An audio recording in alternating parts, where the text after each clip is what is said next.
Hello friends, तो आज हम बात करेंगे मूल अधिकार या फंडामेंटल राइट्स के बारे में, जो हमारे भारतीय संविधान के भाग 3 और अनुच्छेद 12 से 35 के बीच इसका जिक्र मिलता है।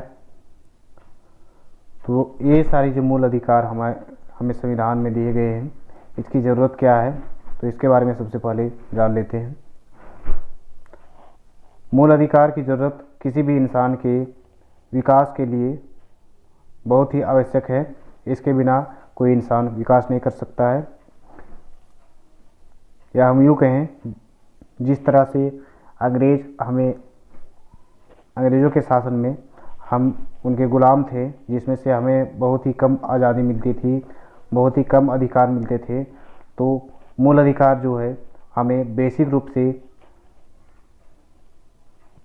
वो सारे अधिकार देते हैं जिसे एक इंसान के विकास के लिए और इसके जीवन के परिपूर्ण होने के लिए आवश्यक है। वर्तमान में मूल अधिकारों की बात करें तो अभी 6 तरह के मूल अधिकार हैं। मूल अधिकार की, जैसा कि मैंने जिक्र किया, तो इसका जिक्र हमारे संविधान के भाग 3 और अनुच्छेद 12 से लेकर अनुच्छेद 35 तक इसका जिक्र मिलता है। तो चलिए स्टार्ट करते हैं। वर्तमान में मूल अधिकारों की सूची की बात करें तो वर्तमान में 6 मूल अधिकार अभी दिए गए हैं। हमारे जो मूल संविधान थे उसमें 7 मौलिक अधिकार थे, जिसमें से संपत्ति के अधिकार को एक संशोधन के तहत हटा दिया गया। तो उस संशोधन के बारे में भी बात करेंगे। तो चलिए स्टार्ट करते हैं।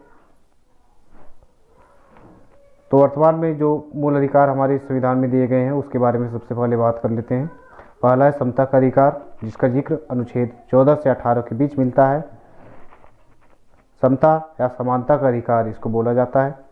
दूसरा है स्वतंत्रता का अधिकार, जिसका जिक्र अनुच्छेद 19 से 22 के बीच मिलता है। तीसरा शोषण के विरुद्ध अधिकार, जिसका जिक्र अनुच्छेद 23 और 24 में मिलता है। चौथा धर्म की स्वतंत्रता का अधिकार, जिसका जिक्र अनुच्छेद 25 से लेकर 28 तक मिलता है। पांचवा है संस्कृति और शिक्षा संबंधी अधिकार, जिसका जिक्र अनुच्छेद 29 और 30 में मिलता है। छठा और अंतिम संवैधानिक उपचारों का अधिकार, जिसका जिक्र अनुच्छेद 32 के अंतर्गत मिलता है। तो इन सभी मूल अधिकारों की चर्चा हम विस्तार से करेंगे। पहला है समता का अधिकार, जिसका जिक्र अनुच्छेद 14 से 18 के बीच हमारे संविधान में किया गया है, जिसमें से अनुच्छेद 14 कहता है कि विधि के समक्ष समता प्रदान कराता है और विधियों का समान संरक्षण हमें देता है। इसका मतलब है कि विधि के समक्ष समता का मतलब है कि कानून के नज़र में सभी लोग बराबर हैं और उसका संरक्षण भी एक है, यानी बराबर है। कहने का मतलब है कि किसी भी भेदभाव किए बिना यदि कोई व्यक्ति अपराध करता है तो बिना उसके बैकग्राउंड देखे कि वो गरीब है या अमीर है, उसको कम या ज़्यादा सज़ा नहीं दी जाएगी, वरन जो हमारे संविधान में दंड दिए गए हैं उसी प्रकार से उसको दंड मिलेगा और इसी तरह से उसका समान कानून संरक्षण होगा।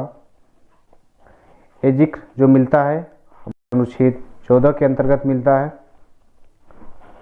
अगला हम बात करें अनुच्छेद 15 की, तो जैसा कि अनुच्छेद 15 आर्टिकल 15 मूवी निकला था, जिसमें से उस मूवी में धर्म, मूलवंश, लिंग और जन्म स्थान के आधार पर विभेद पर रोक यानी भेदभाव को रोकने के लिए कहा था।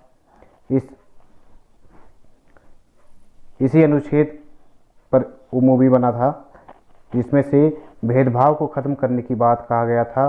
तो वो भेदभाव किस तरह से हो सकता है? धर्म, जाति, मूलवंश, लिंग और जन्म स्थान के आधार पर भेदभाव किसी के साथ नहीं किया जा सकता है, ऐसा अनुच्छेद 15 में ऐसा जिक्र है।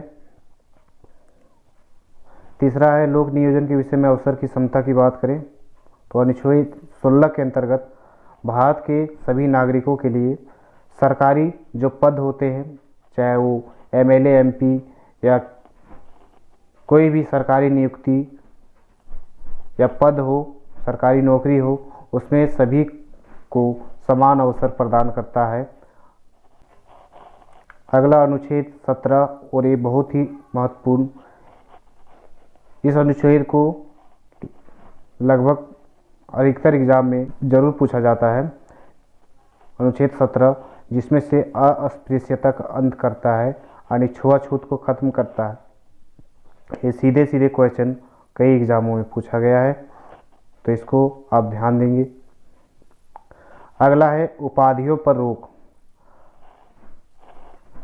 जैसा कि पहले के राजा महाराजा कई तरह की उपाधियों को धारण कर लेते थे, जैसे कि आपने सुना होगा महाराज धीरजा की उपाधि, और भी ऐसे प्रकार की कई उपाधियां होती थी जो अपने आप को कोई उपाधि ना दे सके। इसके लिए हमारे भारतीय संविधान उपाधियों पर रोक लगाता है, ताकि कोई भी ऐसा इंसान अपने आप को किसी भी तरह का कोई भी इंसान उपाधि धारण ना कर सके, अपने आप को उपाधि ना दे सके, और वरन जब तक कि वो सेना या विद्या संबंधी सम्मान ना हो, जैसा कि नोबेल पुरस्कार है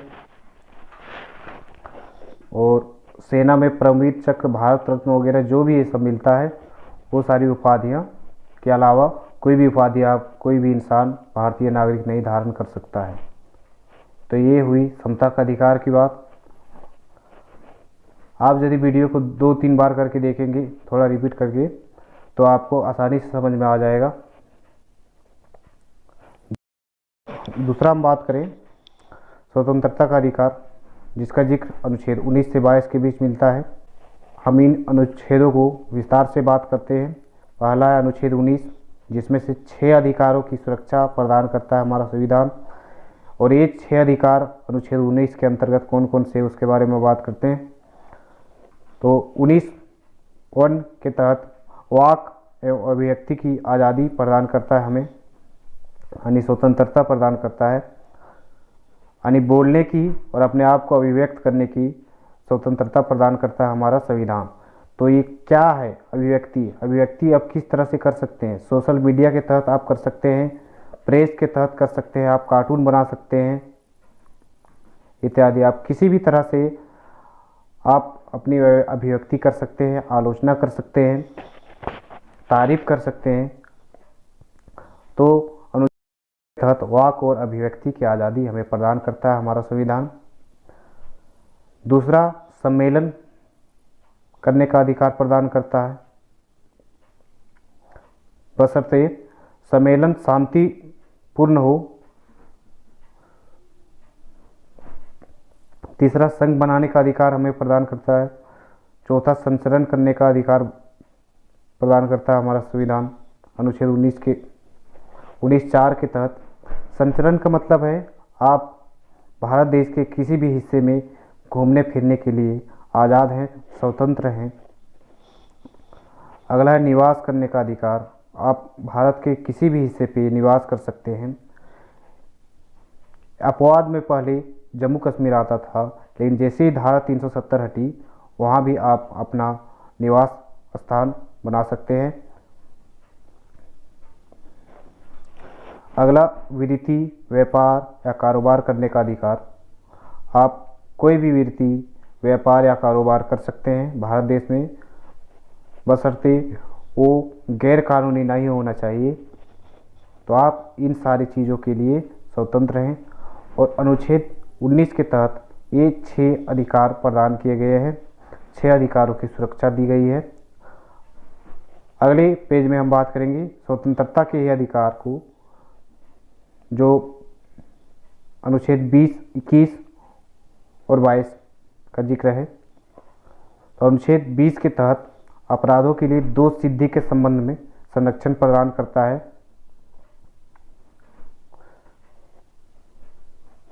अगला है प्राण, अनुच्छेद 21, प्राण एवं दैहिक स्वतंत्रता का संरक्षण।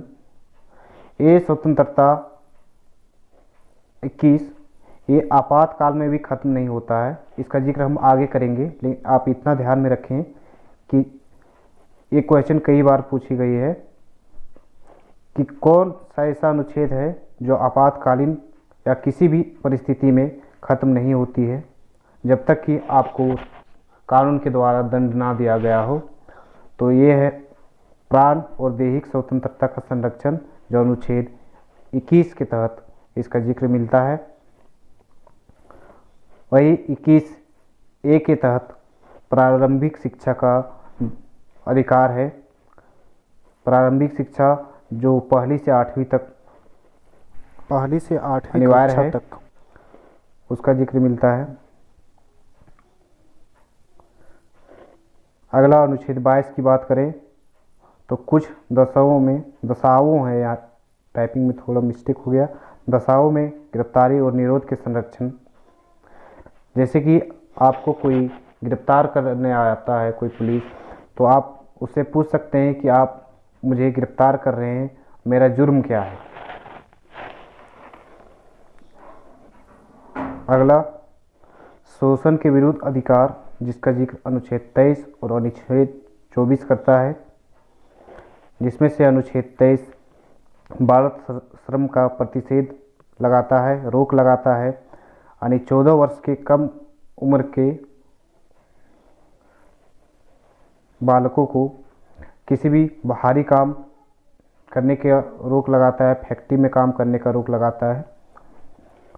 और ये जो करवाता है, चाहे उसके माँ बाप हो या कोई फैक्ट्री के जो मालिक हो, उस पर कार्रवाई की जाएगी यदि ऐसा कोई करता है, अपने प्रॉफिट के लिए बच्चों को अपने काम में लगाता है। तो वही अगला में जिक्र किया गया है, कारखानों आदि में बच्चे के नियोजन का प्रतिषेध, अनुच्छेद 24 के अंतर्गत इसका जिक्र मिला है। आगे हम बात करें तो अनुच्छेद 25 और 28, 25 से लेकर 28 तक धर्म की स्वतंत्रता का अधिकार है। और भारत के प्रत्येक इंसान को किसी भी धर्म को मानने या ना मानने का अधिकार है।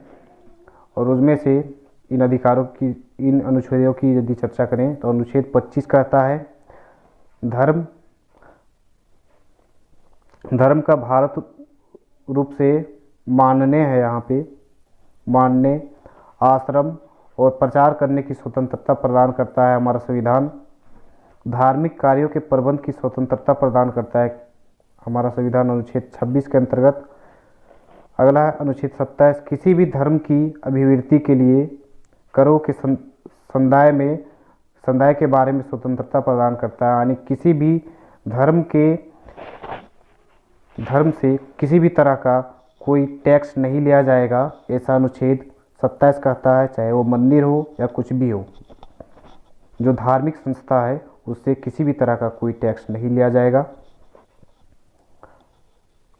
अनुच्छेद 27 के अंतर्गत अगला है, कुछ शिक्षा संस्थाओं में धार्मिक शिक्षा का धार्मिक उपासना में उपस्थित होने के बारे में स्वतंत्रता, ऐसा अनुच्छेद 28 कहता है। जैसा कि आप देखते होंगे कि आप अपना एक धार्मिक संस्था बना सकते हैं, आप सत्संग बना सकते हैं, आप मदरसे बना सकते हैं और उसमें अपने धर्म के प्रति शिक्षा प्रदान करवा सकते हैं।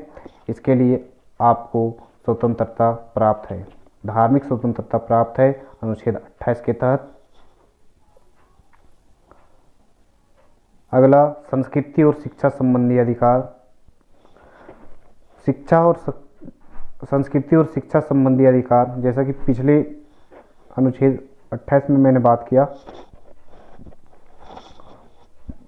उसी से ही जुड़ा ये अल्पसंख्यक की भाषा को बनाए रखना, उसके लिपि को बनाए रखना, संस्कृति की सुरक्षा करने के लिए अनुच्छेद 29 उसको स्वतंत्रता प्रदान करता है या अधिकार प्रदान करता है। शिक्षा संस्थाओं की स्थापना और प्रशासन करने का अल्पसंख्यक वर्गों का अधिकार भी अनुच्छेद 30 के अंतर्गत इसका जिक्र मिला है। अगला है संवैधानिक उपचारों का अधिकार, जिसमें से अनुच्छेद 32 के तहत इसका जिक्र मिलता है। इसको डॉक्टर बी आर अम्बेडकर ने संविधान की आत्मा कहा है। और इनमें से बोला गया है कि मूल अधिकारों को परिवर्तित कराने के लिए उच्चतम न्यायालय जाने का अधिकार इसमें शामिल याचिकाएं हैं, जिनमें से 5 तरह के रीट जारी करते हैं रीट, और ये 5 रीट है: बंदी, प्रत्यक्षीकरण, परमादेश, प्रतिषेध, उत्प्रेषण, अधिकार परीक्षा। यदि आपका मूल अधिकार किसी भी तरह से हनन हो रहा है तो इसकी गारंटी सर्वोच्च न्यायालय देते हैं। आप सीधे सर्वोच्च न्यायालय में अपनी याचिका दायर कर सकते हैं। अब हम बात करेंगे कि संपत्ति का अधिकार की अभी क्या दशा है। तो इसका जिक्र अनुच्छेद 31 में मिलता था, लेकिन इसको 44वें संविधान संशोधन 1978 इससे हटा दिया गया और भाग 12 के 301 अनुच्छेद 301 के तहत कानूनी या संवैधानिक अधिकार इसको सिर्फ मात्र बना दिया गया। तो ये था आज का वीडियो। तो उम्मीद करता हूँ आप लोगों को अच्छा लगा होगा। आप फीडबैक ज़रूर दें ताकि मैं इसमें सुधार कर सकूं। धन्यवाद।